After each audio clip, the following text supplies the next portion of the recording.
Ang ganda talaga niyang tumakbo.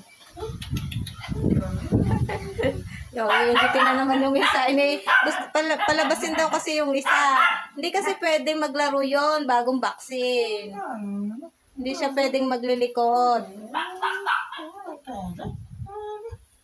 Ang ganda niyan. Tinan nga ng dila. Tinan ang dila niyan. Oo, violet eh. Solid ang dila. Malapit ka nang dalhin sa iyong bagong family. Sa Wednesday. Yan, dadalhin ka na. Inaantay ka na doon. Parang teddy bear eh. Yung teddy bear na pan-display. Yan, naglakad na ang teddy bear. Yan. Yan, tawag ka daw. Naabot yung pa ako.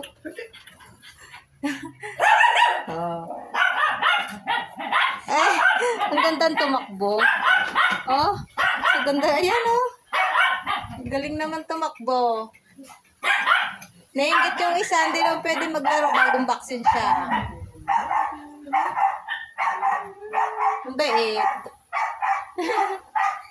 Uy, nakagatan tayo na mo. Hindi naman, mabaitan na. Bait. Sadya, pag ganyan tuta pa lang, mabango talaga ang hininga.